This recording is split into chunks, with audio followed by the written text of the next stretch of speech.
versículo 6, voy a leer algunos versículos que tienen alguna conexión con el tema de hoy. El versículo 6 de Santiago 4 dice: pero Él da mayor gracia, por eso dice, Dios resiste a los soberbios y da gracia a los humildes. Y de hecho hay un contraste de cómo Dios se manifiesta en relación con los soberbios y en relación con los humildes. Y la ley aquí es de contraste. Dios está hablando de dos personajes. Dios está hablando de dos personas. El uno es orgulloso, arrogante, soberbio, y el otro es manso y humilde. Y este es el contraste que existe en este pasaje. ¿Por qué el contraste? Porque al arrogante Dios lo resiste. ¿Qué quiere decir eso? No lo deja pasar, no lo deja avanzar.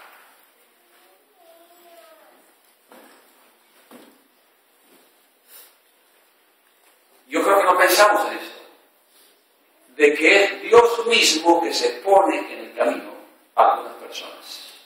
¿A cuáles personas? A los que lo han ignorado a Él y se han apoyado en su propia ignorancia, su propia arrogancia, su propio orgullo, su propia vanidad. Y Dios lo deja avanzar hasta cierto punto. Yo creo que me están escuchando. Dios lo deja avanzar hasta cierto punto y es como el leash del perro. La cabullita esta, que parece un control remoto, ¿cierto? Usted le aprieta el botoncito y el perrito se va, piensa que está libre. Y llega un momento que el dueño dice: hasta aquí, señor. Y lo empieza a traer otra vez.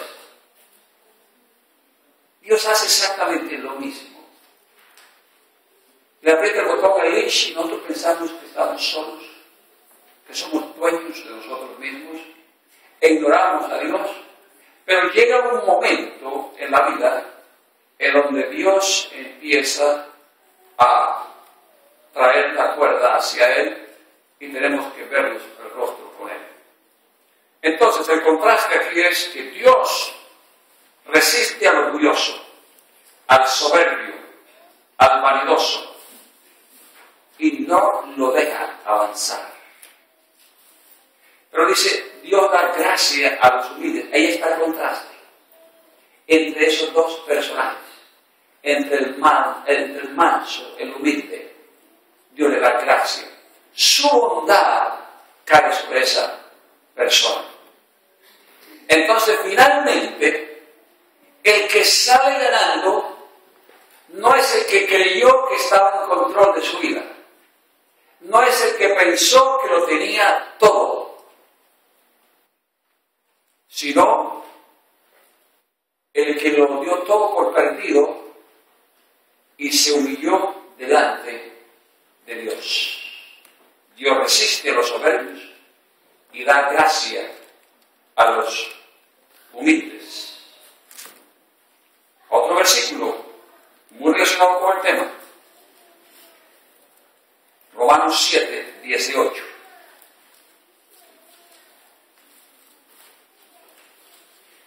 Yo sé que en mí, esto es en mi carne, no mora el bien, porque el querer el bien está en mí, pero no el hacerlo. Ahora, yo quiero resaltar la vida de un hombre que fue arrogante, que fue orgulloso, que pensó que lo tenía todo bajo control y que él quería hacer las cosas supuestamente correctas y por eso perseguía a los cristianos hasta cuando Dios, en la persona de Jesucristo, se interpuso en su camino y cambió la vida del apóstol Pablo. Ahora, en la vida del apóstol Pablo podemos ver el contraste. Primero, el que piensa que lo tiene todo bajo control, el hombre arrogante, pero después de tener ese encuentro con el Señor Jesucristo, fácilmente ahora dice: yo sé que en mi carne, no mora el bien. Y se necesita mucho valor, mucho coraje, admitir que hay algo malo por dentro. Pablo no hubiera dicho estas palabras antes de tener un encuentro con Jesucristo. No lo hubiera dicho. Pero ahora el apóstol Pablo tiene suficiente humildad, y eso que es el apóstol de los apóstoles. Incluso predicamos más del apóstol Pablo que de cualquier otro apóstol en la Biblia. Sin embargo, este hombre es grande, no porque él oculta quién es. Él es grande porque admite quién es. Y aunque lo ignoramos a veces, o no lo reconocemos, o no lo decimos, a nosotros nos encanta la gente sincera. E incluso nos hacemos más amigos de las personas que son sinceras, porque sabemos que podemos confiar en esas personas. Cuando una persona es un tapado, uno dice: no sé a quién me estoy arrimando. ¿Quién es esa persona en verdad? Yo admiro a las personas cuando llegan al encuentro. Y nosotros no le decimos a nadie qué tiene que testificar. Ni forzamos a nadie a testificar. A veces quisiéramos escuchar a ciertas personas, les preguntamos si quisiera compartir algo. Pero yo admiro cómo las personas escuetamente, libremente, comparten. ¿Por qué? Porque han tenido una vida de fachada. Hubo ese encuentro con Jesucristo, y ahora, como el apóstol Pablo, podemos decir: ¿sabe qué? En mí no hay nada bueno por dentro. Tengo una lucha espiritual, dice el apóstol Pablo, entre mi carne y el espíritu. Y mi carne quiere hacer lo malo y mi espíritu no.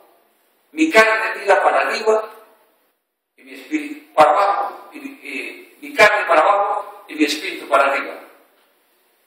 Ahora, cuando uno tiene reputación de ser pastor, evangelista, apóstol, profeta, pararse frente a un público y decirlo, se necesita valor espiritual. Pero se necesita más valor escribirlo y dejarlo escrito, que hasta el día de hoy nosotros lo sabemos. Entonces, esto es más público que un testimonio ante 100 personas, ante 200 personas. Porque millones y millones en el mundo se han dado cuenta que Pablo tenía problemas en la carne. Ahora se cree que esto es cuando Pablo todavía era joven espiritualmente. Más adelante vemos cambios en la forma como el apóstol Pablo escribe, que es total evidencia de que el apóstol Pablo sí conquistó los problemas de la carne. No podemos decir que el apóstol Pablo se quedó toda su vida luchando con los problemas carnales, pero cuando los tuvo, lo reconoció, lo hizo público y lo escribió a tal punto que nosotros podemos verlo hoy día. ¿Por qué? Porque cuando me hago débil, soy más fuerte. Ese es un principio bíblico. Es un principio divino. Y las cosas de Dios parece que a veces fueran en contra de la lógica humana. Como las matemáticas de Dios son tan distintas a las nuestras. La Biblia dice que me sirve a mí más $90 con la bendición de Dios que 100 sin la bendición de Dios? Y por eso es que ofrendamos y diezmamos, porque creemos en ese principio. Y aunque matemáticamente uno dice, no, pero es que 90 son menos que 100, pero es que los 100 están malditos y los 90 están bendecidos. Esa es la diferencia de ofrendar y diezmar. Y nosotros que creemos que hay un Dios que nos está mirando, sabemos que eso es una realidad y que la palabra de Dios tiene principios que son eternos. Y el mundo lo sabe y lo pone en práctica. Incluso las personas que tienen mucho dinero, las personas famosas, tienen tendencia a ser humildes. Han aprendido que ser vulnerable es muy importante. Otro versículo que vamos a leer está en 1 de Pedro 5, 6.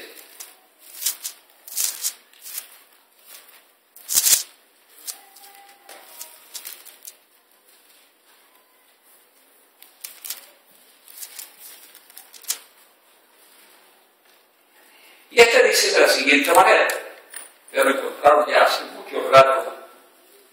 Dice, humillaos pues bajo la poderosa mano de Dios, para que Él os exalte cuando fuere tiempo. Miren. Ahora, la humillación está muy relacionada con la humildad. El que se humilla será ¿qué? Exaltado. El que se exalta será humillado.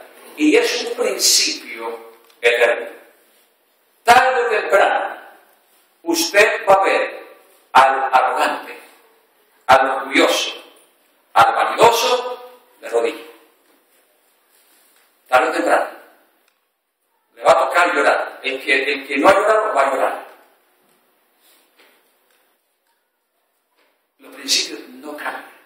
Son eternos. Y el orgulloso, el vanidoso, finalmente Dios lo confronta. Dios resiste a los soberbios.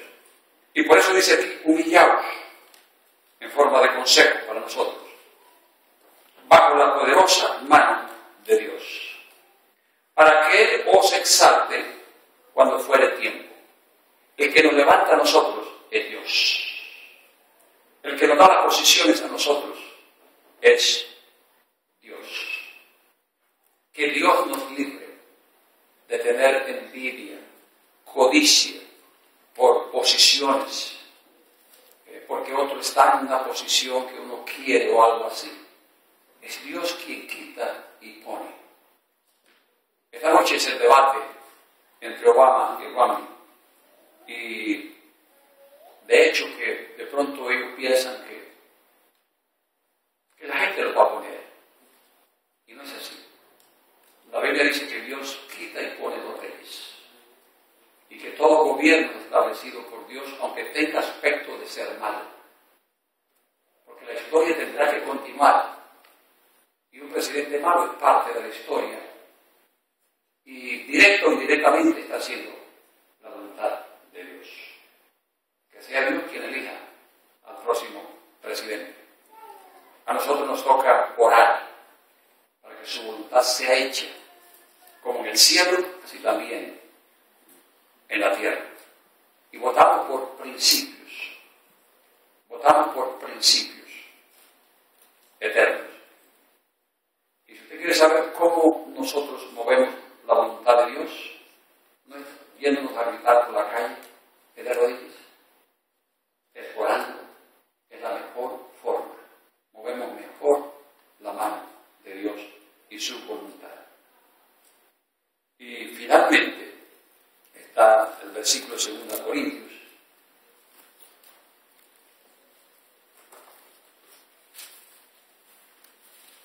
(12:9).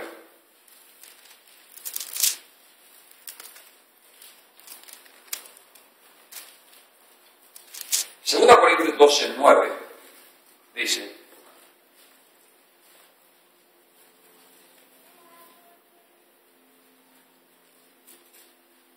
Pablo dice que Dios le ha dicho a él, bástate mi gracia, Pablo. Que te baste mi gracia, Pablo.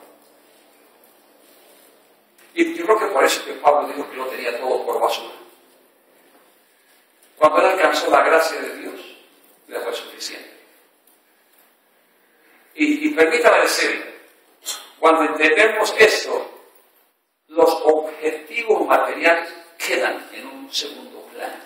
No que no sean importantes las cosas materiales, pues todavía somos humanos, necesitamos de las cosas materiales, pero todo lo material queda en un segundo plano y Dios llega a ser lo número uno en nuestras vidas. Pablo, le dice Dios a Pablo, que te baste mi gracia. Pablo, mi gracia te es suficiente y nada. Bástate mi gracia. Ahora Dios le explica por qué. Dice, porque mi poder se perfecciona en la debilidad. Pablo, mi poder se perfecciona en tu debilidad. El poder de Pablo se va a perfeccionar también en su debilidad. ¿En qué sentido?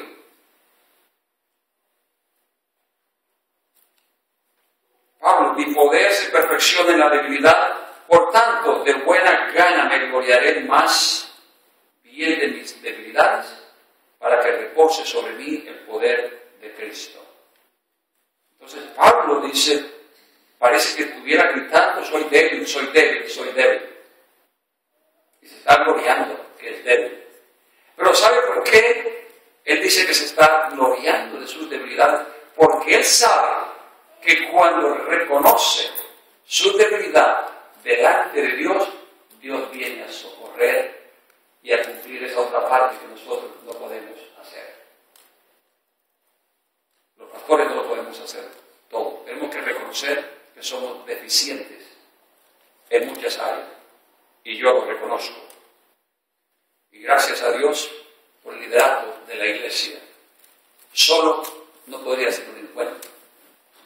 Y de hecho, por eso, en el encuentro somos muy cuidadosos en cuanto a sugerir que nadie se vaya a hacer un encuentro solo. Hay personas que han venido a un encuentro y les parece tan bueno, y vienen de otra iglesia, les parece tan bueno, que van a la iglesia y reúnen un grupo. Una señora me llamó una vez y me dijo, sí, yo después del encuentro reuní unos 60 mujeres de la iglesia y me fui y les hice un encuentro.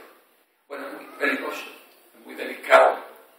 Y por eso los encuentros en otros lugares han tomado una mala connotación, porque cualquiera los hace y los hace mal, entonces la palabra encuentro es la que lleva el nombre malo. Y aquí somos muy serios en cuanto a esa situación, hacer las cosas bien, e incluso no entregamos materiales a cualquiera, enviamos materiales a menos que la persona venga y pase por un encuentro y quiera ser entrenado. De lo contrario, no le decimos a alguien que vaya a hacerlo. Es muy peligroso. Bástate mi gracia. Hay cierto beneficio al sentirnos vulnerables. Encontramos fuerza, encontramos valor al reconocer nuestras debilidades. Interesante cómo son las cosas espirituales. Yo mencionaba hoy en la tarde que los que van a Alcohólicos Anónimos, bueno, voy a preguntar eso, no quiero que levanten la mano. Pero las personas que van a Alcohólicos Anónimos, la primera noche, la primera cosa que tienen que admitir es que son incapaces de solucionar sus problemas por sí solos.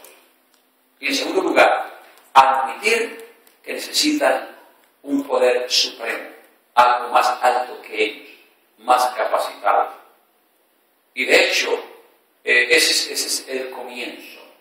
Y cuando vamos a un encuentro, ya estamos admitiendo que no hemos podido con algunos problemas de nuestra vida. Y de hecho, cada uno de nosotros tiene una área que superar todavía. Cada uno de nosotros tiene una área. Y tenemos que admitir que de pronto sí hemos tratado por nuestra propia cuenta, pero que no hemos podido. Yo tengo que admitir que yo traté con mi carácter por sí solo. ¿Y cómo tratamos con nuestro carácter por sí solos? No voy a hacer nada, no voy a pisar que nos reventamos, pero vuelve la situación y vuelve. Los deseos de pelear.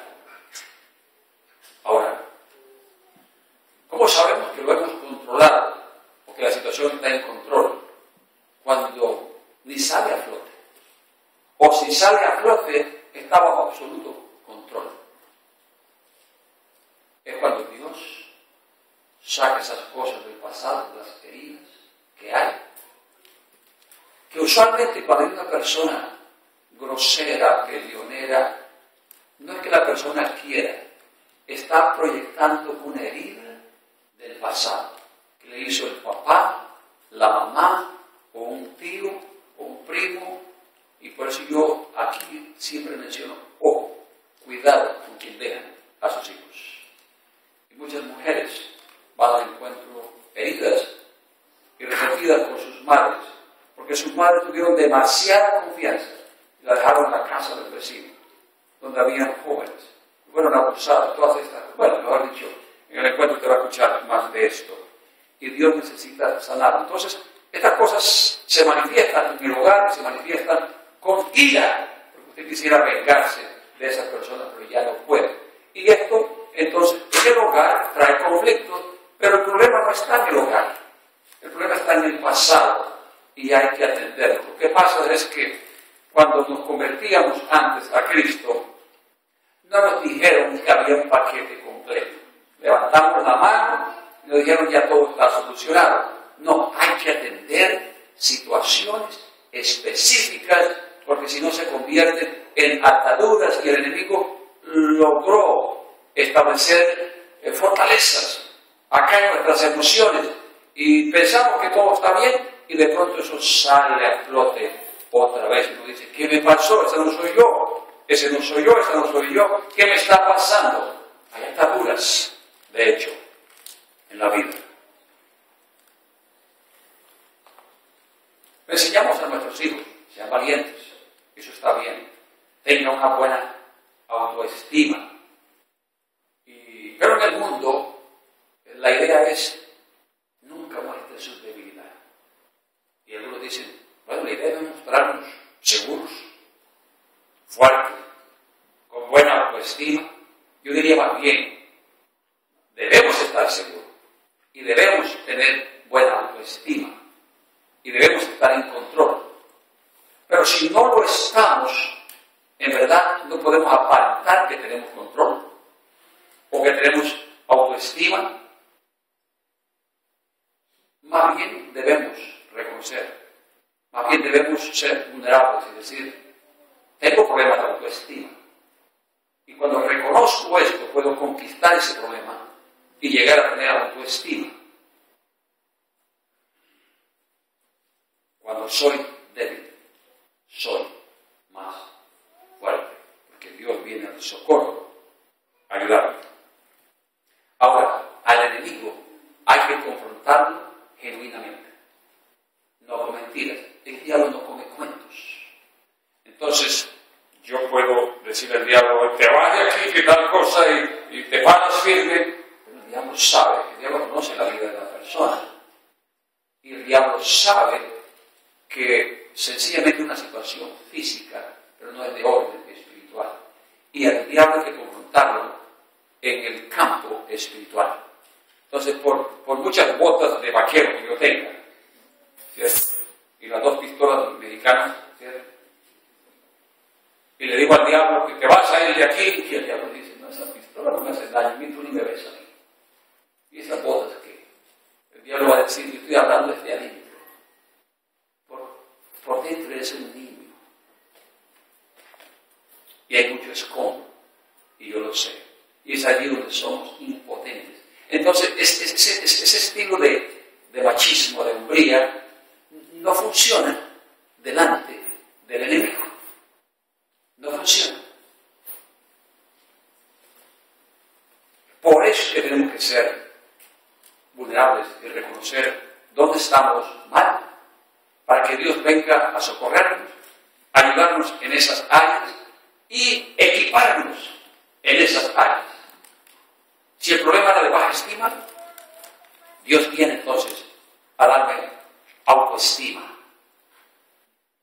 Si el problema es que mis emociones estaban heridas y soy una persona inestable emocionalmente, Dios sana mis emociones y me convierte en una persona estable. Si en la vida espiritual era ambivalente, entonces lo reconozco, Señor, soy fluctuante en mi vida espiritual. Y cuando lo reconozco, llego a tener un poder sobrenatural porque Dios viene a fortalecerme y a convertirme en una persona estable espiritualmente de ahora en adelante. Esas son las cosas genuinas que el enemigo reconoce. Dice, yo tengo una sierva de Dios aquí. Yo sé que lo que veo aquí por fuera es por dentro también. Y a eso sí le teme el enemigo. Entonces, al diablo no lo podemos engañar, es muy inteligente, es muy hábil.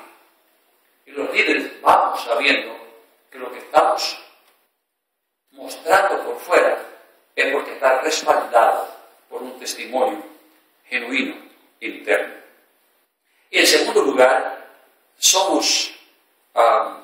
reconocemos que somos débiles, es para que sobre nosotros repose el poder de Dios. Eso es lo que dice Pablo a los Corintios. Cuando reconozco mi debilidad, entonces el poder de Dios reposa. Y reposa quiere decir baja. Y ese poder estaba esperando bajar. Difícil reconocer. Los costeños en Colombia somos muy prepotentes. Y en ese sentido somos muy parecidos a los mexicanos también, ¿cierto? Sí, los costeños, el Roger está de acuerdo conmigo. Y entonces tenemos que confesar esa parte. El costeño habla mucho y decimos poco. Es algo que nos caracteriza a nosotros. Parece que estamos diciendo todo, pero dejamos las cosas a veces. Somos muy dados a compartir, pero lo esencial lo dejamos guardado. Lo más importante lo dejamos allí en el corazón. Y es lo que Dios quiere que compartamos nosotros, que lo vaciemos todo. Que Dios tenga misericordia de nosotros, los costeños, también, ¿cierto? Ahora, algo sobrenatural pasa cuando admitimos nuestras debilidades, cuando admitimos que necesitamos ayuda y cuando admitimos que somos una pieza que Dios todavía está formando, una pieza de arte. Entonces Dios lo hace. Señor, sí, este es un diamante en bruto, se ve feo todavía. Señor, cámbiame por dentro para verme bien por fuera. Y de hecho, al encuentro van personas que por fuera muestran lo que hay por dentro. Y por eso van al encuentro. Y el encuentro es como un taller. Yo llevo mi carro a lavar. Lo meto a la máquina, ¿cierto? Es más fácil, especialmente en el invierno. Y a veces no quiero bajarme para pasar el vacuum por dentro. El carro se ve bien por fuera. Y el carro se ve bien en su totalidad, a menos que alguien me diga, pastora, abra la puerta. Ustedes me entienden, ¿cierto? Que nos pasa aquí en el noroeste, especialmente en Seattle, donde llueve mucho.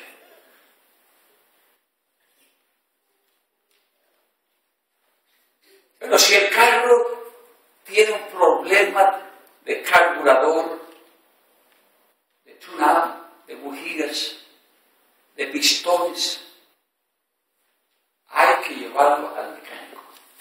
No hay que llevarlo a lavarlo. Porque lo puedo lavar cuantas veces yo quiera y no le hace absolutamente nada. Es asunto de mecánico. Bueno, es posible, hay personas que me dicen, no, pastor, es que tengo 25 venir a la iglesia y sois fiel yendo a la iglesia. Lavada de carro. Y entonces yo podría decir, ¿y qué ha pasado?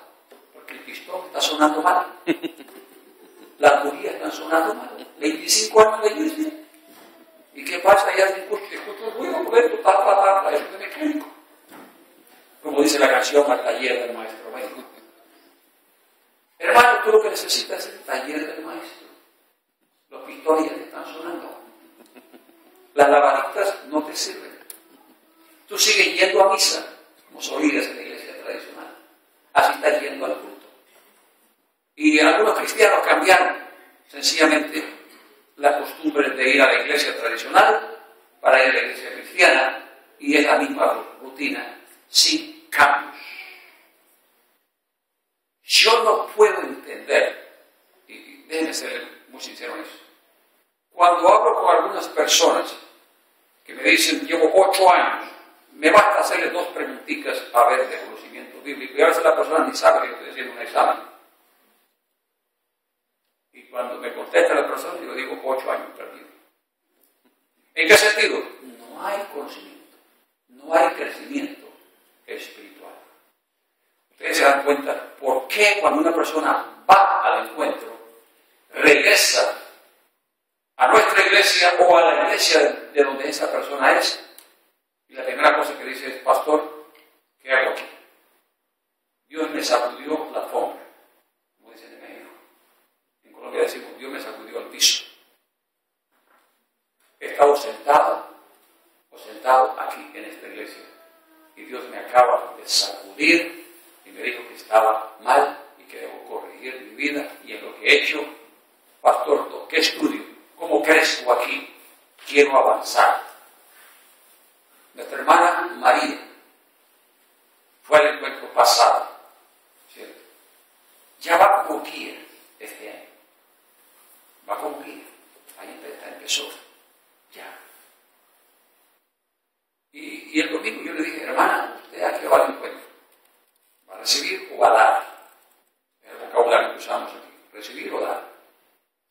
Y ella me dijo, pues yo creo que ya debo empezar, ¿cierto? Yo le dije, venga a mi encuentro. Y lo tuvimos el lunes por la noche. Tiempo precioso en donde nos confrontamos cómo estamos delante del Señor. Y yo decía, nadie vaya al encuentro a dar lo que no tiene. Si no tiene nada, hay que ir a recibir. Si no tenemos nada, hay que ir a recibir. Y a veces estamos marchando bien, pero encontramos ciertas deficiencias en nuestra vida. Y amerita a veces repetir un encuentro para corregir eso antes de ir ya a ministrar en un encuentro. Y yo doy gracias a Dios por el grupo de líderes. Esta iglesia es privilegiada en ese sentido, porque tiene gente muy humilde, gente muy sencilla, pero son unos guerreros. Y por muy pequeño que usted lo vea, no lo subestime, porque están ungidos del poder de Dios. Y alguien me decía, wow, yo subestimé ese grupo de líderes suyos, y se refería a un encuentro de hombres.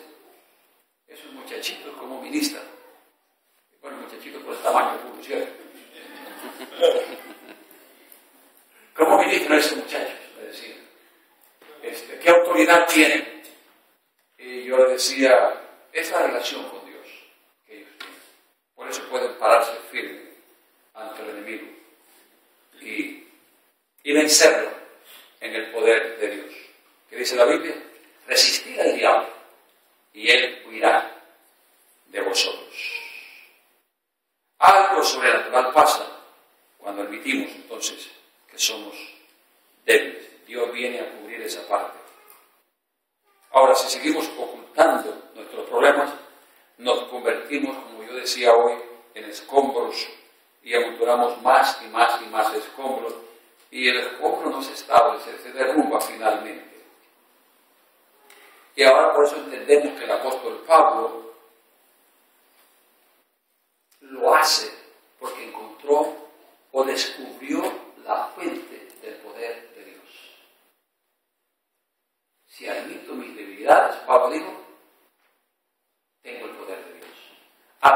el secreto, aprendió el secreto.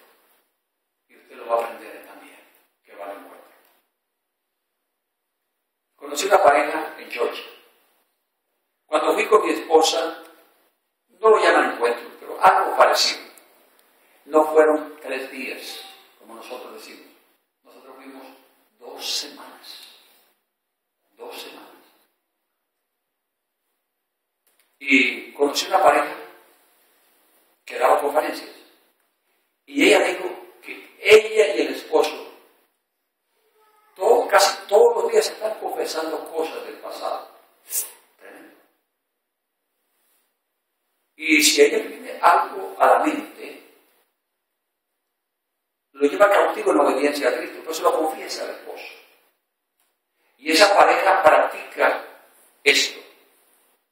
Y si están en el carro y algo les viene del pasado que no tenía nada que ver con el matrimonio, pero una situación que le apena y que piensa que tiene que arreglarla,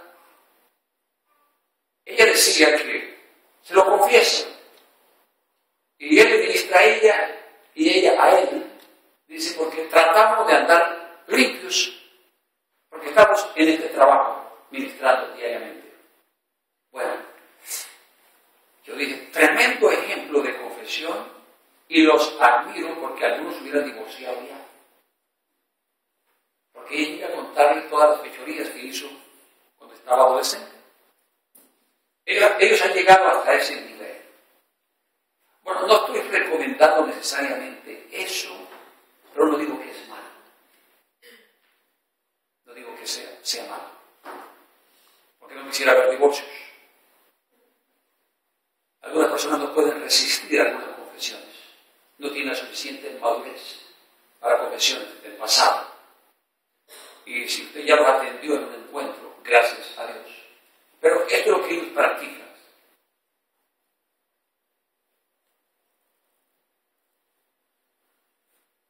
¿Qué tal si nosotros empezamos a ser vulnerables de reconocer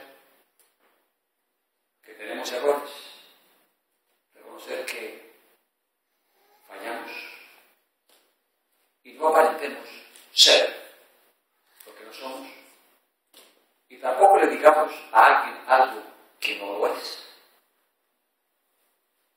Una ilustración que me llamó la atención es de un autor que se llama Wayne Dyer. Y este señor dijo que la mejor cosa que tuvo Jesucristo es que tuvo una mamá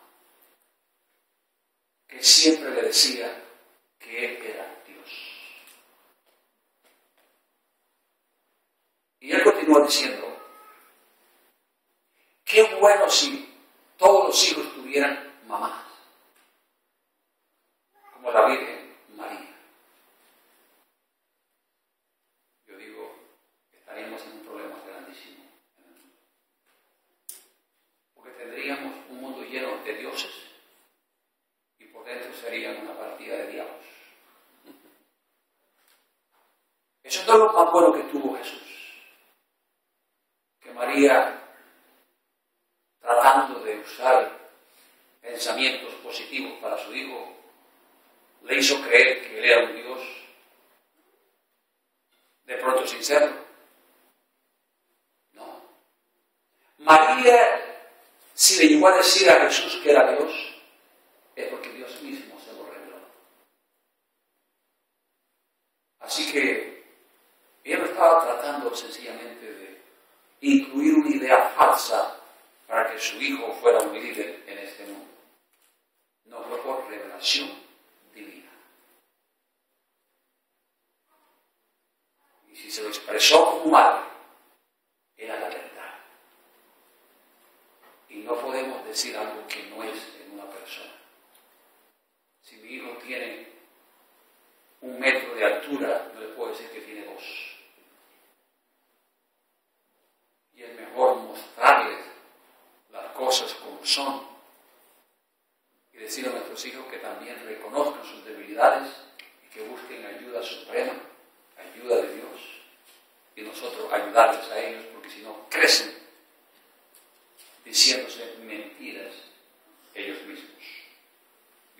dejamos el mensaje, con el mensaje del domingo